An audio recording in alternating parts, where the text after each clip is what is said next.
कहानी की शुरुआत में ही एक छोटा सा इन्फॉर्मेशन देखने को मिलता है। इन द ईयर ऑफ 1924 में केरला में एक बहुत बड़ा तूफान आया था और उस तूफान की वजह से मुन्नार ही डूब चुका था। ऐसा जबरदस्त तूफान आया था उस वक्त। अब ऐसा ही तूफान 2018 में आया था। खैर पहले तो मूवी के कुछ कैरेक्टर्स को दिखाया जाता है। पहले कैरेक्टर है अनूप, वही हमारे टोविनो थॉमस भाई साहब। अनूप एक एक्स मिलिट्री मैन था। अनूप अपनी मिलिट्री की जॉब ड्रॉप करके दोबारा अपने गांव आकर एक अच्छे सी जॉब की तलाश में लगा रहता है। फिलहाल अनूप एक ब्लाइंड पर्सन की दुकान में काम करते रहता है। इसी दरमियान में एक दिन अनूप रमेशन नाम के एक बंदे को, जो दुबई में काम करता है, उसको व्हाट्सएप वॉइस मैसेज सेंड करता है कि इसके लिए एक अच्छी सी वीजा ढूंढे। अब दुबई में रमेशन शायद बहुत सालों से काम कर रहा है, जिसकी वजह से रमेशन और उसकी बीवी के बीच थोड़ी अनबन होती है। मतलब एक हल्के से कोल्ड वॉर चलता रहता है इन दोनों के बीच। दूसरे कैरेक्टर का नाम है सेतुपति, जो एक तमिलियन होता है। उसी तरह एक ट्रक ड्राइवर भी। जब सेतुपति अपने ट्रक लेकर वापस अपने घर आ रहा होता है, रास्ते में इसको एक रिपोर्टर की कार खड़ी हुई नजर आती है और इस रिपोर्टर का नाम होता है नूरा। अब सेतुपति केरला वालों से थोड़ा नफरत करते रहता है, पता नहीं क्यों, आई डोंट नो। अब नूरा की कार बीच रास्ते में होने की वजह से सेतुपति हल्के से इस कार को धक्का देकर अपनी गाड़ी को निकालने लगता है। खैर थोड़ी देर के बाद रिपोर्टर नूरा सेतुपति को फॉलो करते हुए इसे झगड़ा करने लगती है। अब सेतुपति भी कहने लगता है कि ये हमारा गांव है, तुम्हारा केरला नहीं, जो जहाँ चाहे अपनी गाड़ी पार्क करो। इस तरह से हल्के से धमकी देने लगता है। सेतुपति के घर में इसकी माँ और उसकी छोटी बच्ची होती है। कुछ सालों पहले ही सेतुपति की बीवी इस दुनिया से जा चुकी होती है। इस तरफ नूरा सेतुपति के गाँव में आकर एक रिपोर्ट को कवर करती रहती है। मतलब इस गांव के लोग पानी हासिल करने के लिए मीलों दूर जाते रहते हैं। खैर दूसरे कैरेक्टर का नाम है निक्सन। निक्सन चांडी नाम के एक बिजनेसमैन की बेटी से प्यार करते रहता है और एक्चुअली निक्सन की फैमिली मछलियाँ पकड़ने का काम करती है, you know fisherman something like that. लेकिन निक्सन मॉडल बनना चाहता है। दूसरे सीन में निक्सन के फादर और उसके बड़े भाई को दिखाया जाता है, मत्ताचन और विंस्टन, जो फिलहाल अपनी जान पर खेलकर समंदर में फंसे हुए 3 लोगों की जान बचाते हैं। सच में ये सीन बहुत ही हाईलाइट है, गूज़बम्प्स देती है ये सीन। मतलब जिस तरह से ये दोनों उनकी बोट को बचाते हैं, दैट इज माइंड ब्लोइंग। खैर उसके बाद सीन अगस्त में शिफ्ट होता है। अब जुलाई से लेते हुए अगस्त तक जबरदस्त बारिश होने की वजह से 26 साल से बंद पड़ा हुआ एक डैम का गेट ओपन करने लगते हैं। नूरा इसी चीज की रिपोर्टिंग करती रहती है। उसके बाद सीन थोड़ा फ्लैशबैक में जाने लगता है। मतलब 2 वीक्स बिफोर अनूप के गांव में मंजू नाम की एक नई स्कूल टीचर आती है बच्चों को पढ़ाने के लिए, और वो भी दिल्ली से। अब रिसेंटली अनूप ने पासपोर्ट के लिए अप्लाई किया होता है। मंजू को देखकर यही सोचने लगता है कि शायद मंजू वही स्पेशल ऑफिसर है जो अनूप की इंक्वायरी के लिए आई है। दूसरी तरफ निक्सन अपने घर आकर अपने फादर और अपने भाभी से अपने गर्लफ्रेंड के बारे में बताने लगता है। यहाँ पर एक और बात यह है कि निक्सन अपने बड़े भाई विस्टन से ढंग से बात नहीं करता। दूसरे दिन निक्सन की फैमिली चांडी के घर जाते हैं शादी की बात करने के लिए। अब चांडी तो एक बहुत बड़ा बिजनेसमैन है। अब निक्सन की फैमिली मछलियाँ पकड़ने का काम करती है। अगर ज्यादा बारिश हो तो निक्सन की फैमिली कैंप्स में अपनी जिंदगी गुजारते हैं। इस तरह से चांडी निक्सन की फैमिली को बहुत जलील कर यहाँ से भेज देता है। घर आने के बाद मत्ताचन इसी बात को लेकर बेचारा सफर होते रहता है कि चांडी ने इनको इतना जलील किया। लेकिन मत्ताचन की बहुत सारे लोगों को हौसला दिलाने लगती है कि इस घर में इसको कितना प्यार मिला, एक्सेट्रा एक्सेट्रा। दूसरी तरफ मंजू को अनूप की बात पता चलती है कि अनूप मंजू को स्पेशल ऑफिसर समझ रहा है। मंजू बताने लगती है कि मैं कोई ऐसी स्पेशल ऑफिसर नहीं हूँ, और वैसे आपने आर्मी क्यों स्टॉप कर दी। अनूप कहने लगता है कि 10वीं पास होने के बाद मेरे अंदर देशभक्ति कुछ ज्यादा ही जाग गई, लेकिन मिलिट्री में ज्वाइन होने के बाद पता चला कि वहाँ पर कितनी मुश्किलात का सामना करना पड़ता है। मेरे सामने ही 2 जवान की मौत हो गई, इसलिए मैं वापस आ गया और फिलहाल एक नई जॉब की तलाश में हूँ। खैर इसी दरमियान में इन दोनों के बीच बहुत ही अच्छी दोस्ती होने लगती है और उसी तरह एक दूसरे से बहुत प्यार भी करने लगते हैं। उसके बाद सीन प्रेजेंट डे पर शिफ्ट होता है, अगस्त 9, 2018, जहाँ पर उस डैम का 2 गेट्स खोल दिए जाते हैं। अब अनूप के गांव वालों में यही डिस्कशन चलने लगता है कि जितना भी बारिश हो वो पानी हमारे घर में नहीं आएगा, हमारे खेतों को नुकसान नहीं पहुंचाएगा। इसी दरमियान में अनूप की फैमिली वाले अनूप और मंजू की एंगेजमेंट डेट भी फिक्स कर लेते हैं। दूसरी तरफ रमेशन जो दुबई में होता ना, उसकी माँ अपने बहू को कॉल करके मामला पूछने लगती है, क्या तुम दोनों में सब कुछ सही है? मेरा बेटा भी ढंग से नहीं बता रहा, तुम तो भी बता दो। अब वहाँ पर बारिश तो हो रही होती है ना, सो रमेशन की माँ का पैर फिसलकर इसको चोट आ जाती है। इस तरफ तमिलनाडु में सेतुपति का ओनर सेतुपति के घर आकर इसको कुछ बॉम्ब्स केरला को ट्रांसपोर्ट करने के लिए कहता है। बात यह है कि केरला में कुछ लोग धरना करके बैठे होते हैं, मतलब इसी बारिश को लेकर। वो लोग चाहते हैं कि एयरपोर्ट का दीवार तोड़ दे ताकि वो पानी इनके घरों तक न आए। सो सरकार को एक झटका देने के लिए बॉम्ब से उस दीवार को उड़ाने का प्लान करते हैं और वो बॉम्ब्स तमिलनाडु से मंगवाया जाता है। सो इन्हीं बॉम्ब्स को केरला ले जाने की बात करता रहता है सेतुपति का ओनर। अब सेतुपति की एक और बात यह है कि अपनी माँ और बेटी से ढंग से बात ही नहीं करता। अपनी माँ से कहने लगता है कि मुझे घर आने में 2-3 दिन लग जाएंगे, बार बार मुझे फोन करके डिस्टर्ब मत किया करो। इस तरह बारिश के कारण मत्ताचन और उसका बड़ा बेटा समंदर में नहीं जाते मछलियाँ पकड़ने के लिए। उसी वक्त निक्सन अपने घर आकर एक खुशखबरी सुनाने लगता है कि इसके पास 25,000 रुपए है और इन पैसों से ये अपनी फोटोशूट करवाएगा। ये देखकर मत्ताचन थोड़ा गुस्सा होने लगता है कि इस घर में हमको पैसों की जरूरत है, लेकिन निक्सन इन्हीं पैसों को फिजूल में उड़ा रहा है। और इसी तरह निक्सन को मछलियाँ पकड़ना उतना पसंद नहीं होता। दूसरे सीन में एक और कैरेक्टर का इंट्रोडक्शन होता है जिसका नाम होता है कोशी, जो एक टैक्सी ड्राइवर होता है। फिलहाल एयरपोर्ट आकर 2 फॉरेनर्स को रिसीव करता है, हस्बैंड एंड वाइफ, मतलब केरला घुमाने के लिए। इस तरफ अनूप इस बारिश को देखकर कुछ बड़े बड़े प्लास्टिक पाइप्स खरीदकर अपनी खुद की एक नाव बनाता है और इसी नाव से मछलियाँ भी पकड़ता है। यहाँ पर एक और बात यह है कि अनूप का फ्रेंड और कोई नहीं, चांडी का बेटा होता है। इस तरफ रमेशन अपनी माँ की खबर सुनने के बाद इंडिया वापस आने लगता है, लेकिन कोचीन में ज्यादा बारिश होने की वजह से फ्लाइट कोयम्बतूर में लैंड होती है। रमेशन कोयम्बतूर से ट्रेन की जर्नी करने लगता है। अब इसी ट्रेन में रमेशन को अशोक नाम का एक बंदा मिलता है, जो ये भी किसी जगह पर जा रहा होता है। जर्नी के दौरान इन दोनों की अच्छी दोस्ती हो जाती है। इस तरफ मत्ताचन उसकी फैमिली अपने घर के सारे सामान पैक करने लगते हैं। एक्चुअली जो मछुआरे समंदर के करीब होते हैं, बारिश के मौके पर ये लोग कैंप्स में जाकर अपनी जिंदगी गुजारते हैं। सो इसी की तैयारी करते रहते हैं मट्टाचन उसकी फैमिली। तभी निक्सन आकर अपने फादर से कहने लगता है कि ये कोची जा रहा है अपने दोस्त के घर अपने फोटोशूट करवाने के लिए। इसी बात को लेकर निक्सन और उसके फादर के बीच जबरदस्त झगड़ा होने लगता है कि निक्सन इनके कामों में हाथ नहीं बटा रहा, ये कैंप पर नहीं आ रहा। दूसरी तरफ केरला के सीएम को यह बात पता चलती है कि आने वाले कुछ दिनों में, मतलब कल या परसों, एक जबरदस्त तूफान आने वाला है और इस तूफान से बहुत सारे घर डूब सकते हैं। तो सीएम अपने टीम मेंबर से कहने लगता है कि पब्लिक को बिना पैनिक किए हमको जल्द ही जल्द कोई स्टेप उठाना होगा। उसके बाद एक और कैरेक्टर का इंट्रोडक्शन होता है जिसका नाम होता है शाहजी, जो अनूप के गाँव वाला ही होता है। शाहजी एक ब्रॉडकास्ट में काम करता रहता है। शाहजी की बीवी और एक बच्ची होती है। अब तभी सीएम के साइड से ऑर्डर होने की वजह से शाहजी बिना अपने घर गए यहीं पर रुक जाता है। मतलब इस डिपार्टमेंट का काम ही यही होता है कि ये लोग जगह जगह से इंफॉर्मेशन लेकर रेस्क्यू टीम को वहाँ पर भेजे। इस तरफ टैक्सी ड्राइवर कोशी को ये बात पता चलती है कि जबरदस्त बारिश के कारण बोट रेसिंग नहीं होने वाली और इसी तरह काफी जगहों पर ब्रिजेस वगैरह कोलैप्स हो चुके हैं, मतलब टूरिस्ट जगहों पर नहीं जा सकते। केरला की दूसरे साइड जबरदस्त बारिश होने की वजह से बहुत सारी पब्लिक अपने घरों को खाली करने लगते हैं, किसी सेफ जगह पर जाने लगते हैं। ये सब कुछ माहौल देखने के बाद शाहजी कलेक्टर को एक आइडिया देता है। इनका एक व्हाट्सएप ग्रुप है सेव केरला नाम से। अगर हम उस व्हाट्सएप ग्रुप में ये मैसेज कर दे कि हमको फिलहाल मैन पावर की जरूरत है, तो शायद हेल्प करने के लिए काफी सारे लोग आ सकते हैं। मतलब शाहजी के डिपार्टमेंट के पास मैन पावर थोड़ा कम होता है।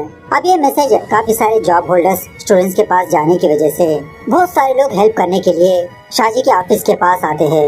मतलब ये सारे लोग बहुत बड़े बड़े डिब्बों में खाना वगैरह पैक करते रहते हैं पीड़ित लोगों के पास पहुंचाने के लिए। इस तरफ जब निक्सन अपने दोस्त के घर आता है तो ये बात पता चलती है कि इसका दोस्त तो घर में मौजूद ही नहीं। बेचारा निक्सन बहुत डिसअपॉइंट होने लगता है। दूसरी तरफ सेतुपति पुलिस के हाथ ना लगने की वजह से अपने ट्रक को एक बैनर बनता है केरला फूड रिलीफ बोल के, जिसकी वजह से केरला पुलिस वाले सेतुपति के ट्रक को बिना चक्की वहाँ से भेज देते हैं। इस तरफ अनूप उन दोनों फॉरेनर्स को और शाहजी को देखकर अपने बोट के जरिए से अपने घर ले जाने लगता है और अनूप के गाँव में पानी का लेवल भी बढ़ चुका होता है। इसके गाँव वाले भी एक के बाद एक सेफ प्लेस पर जा रहे होते हैं, वही कैंप पर। तभी चांडी अपने बेटे को कॉल करके अपने घर बुलाने लगता है कि घर के सारे सामान ऊपर वाले फ्लोर में रखना है, फटाफट से घर आ जाओ। चांडी का बेटा कहने लगता है, अरे पापा सारे लोग कैंप पर जा रहे हैं, हम भी चलेंगे ना। चांडी कहने लगता है कि तेरे बाप ने इतना बड़ा घर क्या इसीलिए बनाया कि मुश्किल के वक्त कैंप पर जाकर रहे। इस तरफ रमेशन और अशोक ट्रेन से जा रहे होते हैं ना। इनकी ट्रेन ट्रैक से स्लिप होने की वजह से ट्रेन रुक जाती है, जिसकी वजह से ये दोनों सड़क के पास आकर बहुत सारे लोगों से लिफ्ट मांगने लगते हैं। फाइनली रात होने के बाद रमेशन और अशोक जबरदस्ती सेतुपति का ट्रक रोकने लगते हैं। अशोक सेतुपति से रिक्वेस्ट करने लगता है कि भाई मुझे फटाफट से मेरी बहन के घर जाना है और इस भाई की माँ की तबीयत ठीक नहीं, प्लीज थोड़ा आगे तक ड्रॉप कर दो।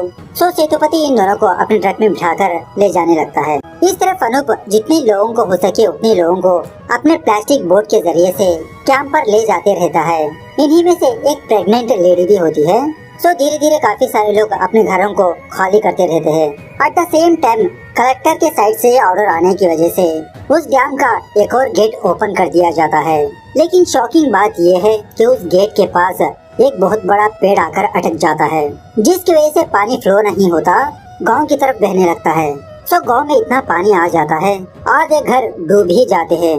सारे लोग धीरे धीरे एक कॉलेज में जाने लगते हैं, वही कैंप में। At the same time Tamil Nadu में सेतुपति की माँ और उसकी बेटी इस बारिश को देखकर बहुत खुश होते रहते हैं। इस सीन से ये बात पता चलती है कि ये बारिश कुछ लोगों को खुशी देता है तो कुछ लोगों को आंसू। खैर केरला की ये हालत देखकर सीएम और उसकी टीम को कुछ भी समझ में नहीं आता कि अब इतने सारे लोगों को कैसे बचाए, कैसे फाइंड आउट करे। तभी मत्ताचन अपने बिरादरी के लोगों को इकट्ठा करके ये डिसीजन लेता है कि हम लोग अपने नाव के जरिए से दूसरे लोगों को बचाएंगे, सारे लोगों को सेफ प्लेस पर ले जाएंगे। आखिरकार कब काम आएंगे हमारे नाव। इस तरह से मछुआरे अपने नाव को ले जाने लगते हैं। तभी नक्सन भी वापस अपने गांव आकर लोगों की हेल्प करने लगता है। जब मत्ताचन लोगों को उनके घर से सेव कर रहा होता है, उसी एक बोट में मत्ताचन चांडी और उसकी फैमिली को भी देखता है, जो ये लोग भी सेफ जगह पर जा रहे होते हैं, मतलब कैंप पर। जाते जाते चांडी हाथ जोड़कर मत्ताचन से माफी मांगने लगता है।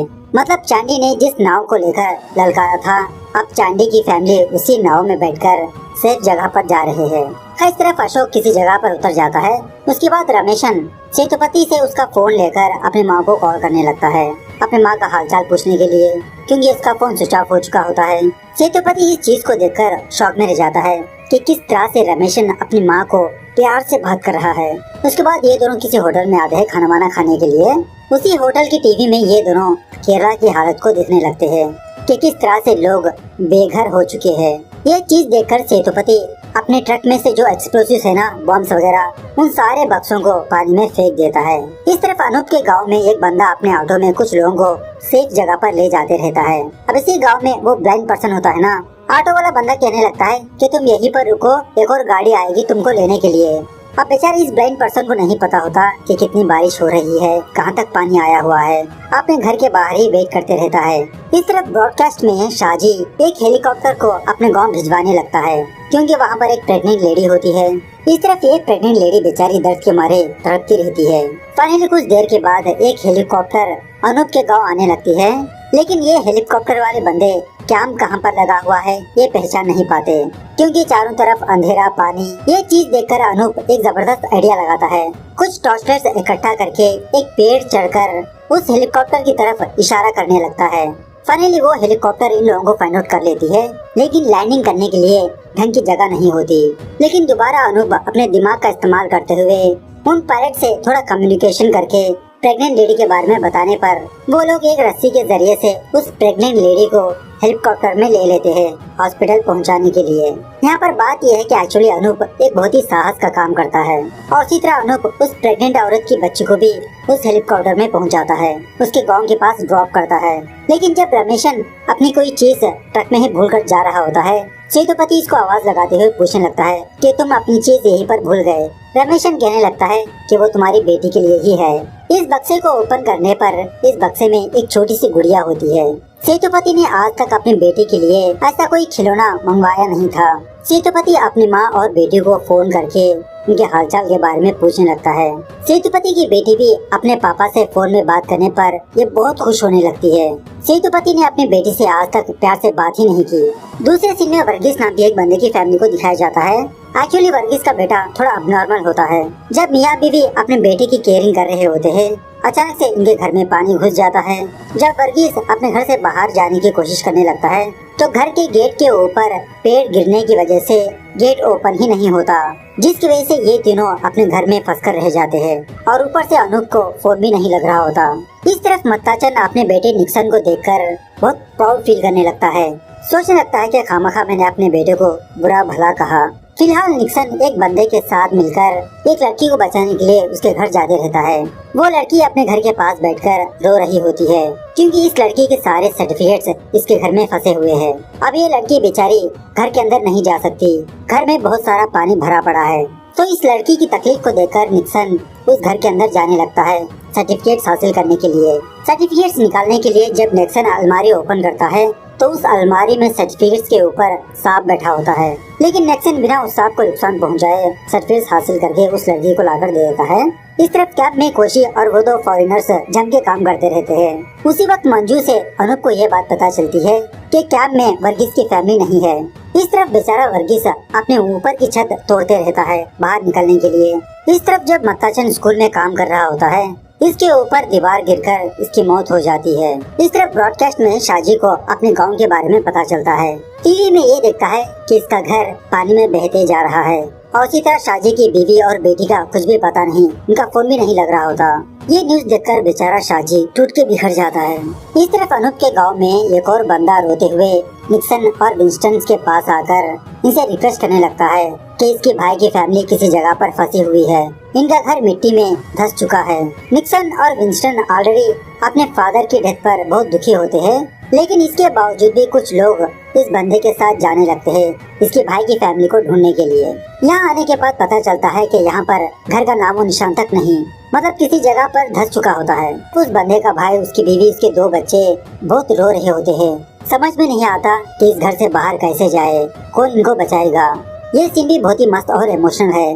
फाइनली किसी भी तरह करके उन लोगों को फाइंड आउट कर ही लेते हैं। दूसरी तरफ वर्गीस की फैमिली, वर्गीस और उसकी बीवी टेबल पर खड़े होकर अपने बेटे को अपने हाथों पर लिए होते हैं। मतलब बहुत ही मुश्किल से ये तीनों सांस ले रहे होते हैं। ऑलमोस्ट इनके सर तक पानी आ चुका होता है। उसी वक्त अनूप वर्गीस के घर आता है चेक करने के लिए, लेकिन सारा घर तो पानी में डूब चुका होता है। समझने लगता है कि शायद वर्गीस की फैमिली कैंप पर जा चुके हैं। उसी वक्त घर के अंदर एक छिपकली जब उस बच्चे के ऊपर गिरती है, वो बच्चा चीखने चिल्लाने लगता है। उस बच्चे की आवाज़ें सुनने के बाद अनूप को समझ में आता है कि वर्गीस की फैमिली अभी भी घर में मौजूद है। अनूप बहुत ही मुश्किल से उस घर के पास पहुंचकर उस घर का छत तोड़कर उन तीनों को बाहर निकालकर अपने प्लास्टिक बोट में सेफ जगह पर ले जाने लगता है। ये सीन भी बहुत ही मस्त है। यहाँ पर एक और बात यह है कि डर के मारे इस बच्चे की सांस थोड़ी देर के लिए बंद हो जाती है, लेकिन अनूप इस बच्चे के हार्ट को पंपिंग करके बचा ही लेता है। दूसरी तरफ वो जो ब्लाइंड पर्सन होता है ना, बेचारा अपने घर में वेट करते ही रहता है। ऑलमोस्ट इसके घर तक भी पानी आ चुका होता है, मतलब इस बंदे का घर थोड़ा हाइट में होता है। अब उसी रास्ते से अनूप वर्गीस की फैमिली को लेकर गुजर रहा होता है। उस ब्लाइंड पर्सन को देखकर उसको बुलाने लगता है। अब इस ब्लाइंड पर्सन को ये पता नहीं होता कि इसके घर के सामने बहुत सारा पानी है। अनूप की आवाज सुनकर उसकी तरफ आगे बढ़ने लगता है। बेचारा पानी में गिर जाता है। उसी वक्त फटाफट अनूप भी पानी में कूदकर उस ब्लाइंड पर्सन की जान बचा लेता है, लेकिन अनलकीली पानी से अनूप बाहर नहीं आता। वर्गीस उस ब्लाइंड पर्सन को लेकर कैंप आ जाता है। हर सुबह होने के बाद केरला वाले एक नई सुबह को देखते हैं। बारिश कम हो चुकी होती है, ऑलमोस्ट काफी सारा पानी कम हो चुका होता है। उसी वक्त शाजी अपने गांव आता है अपने बीवी और बच्ची के बारे में पता करने के लिए। सारा हॉस्पिटल छान मारने के बाद भी इसकी बीवी और बच्ची नजर ही नहीं आती। तभी शाजी की बच्ची पापा कहते हुए शाजी के पास आकर हक कर लेती है इसको। उसके बाद टीवी न्यूज चैनल्स में केरला की हालत दिखाने लगते हैं। इस हादसे से रिकवर होने के लिए पता नहीं केरला वालों को कितने दिन लगेंगे। कुछ बिखरे हुए घरों की फोटोज देखने को मिलती है। खैर इस तरफ कोशी उन दोनों फॉरेनर्स को अपने घर बुलाकर मछली की बेस्ट करी पकाकर खिलाने लगता है। उसके बाद इन दोनों को एयरपोर्ट ड्रॉप करते वक्त कोशी और ये दो फॉरेनर्स बहुत इमोशनल होने लगते हैं। दूसरी तरफ निक्सन अपने फोटोशूट करते हुए अपने भाई के काम में हाथ बटाते रहता है, वही मछली पकड़ने का काम। और रिसेंटली इन दोनों ने एक नई बोट को भी खरीदा होता है। फाइनल सीन में हम ये देखते हैं कि वो जो ब्लाइंड पर्सन है ना, ये बंदा अनूप की कब्र के पास बैठा होता है रोता हुआ। और उसी तरह मंजू भी अनूप की कब्र देखकर बहुत इमोशनल होने लगती है। हर रोज इस गांव का कोई न कोई बंदा अनूप के कब्र के पास फूल चढ़ाकर जाते रहता है, क्योंकि अनूप ने काम ही ऐसा किया, अपनी जान पर खेलकर लोगों की जान बचाई। बात यह है कि जब अनूप उस ब्लाइंड पर्सन को बचाने के लिए पानी में उतरा था, उस वक्त अनूप का पैर दो पत्थर के बीच फंस जाने की वजह से बेचारा ऊपर नहीं आ पाता। उसी पानी के अंदर इसकी डेथ हो जाती है। सच में ये सीन ना बहुत ही इमोशनल है विद बैकग्राउंड म्यूजिक के साथ। इस तरह से ये मूवी यहाँ पर दी एंड होती है।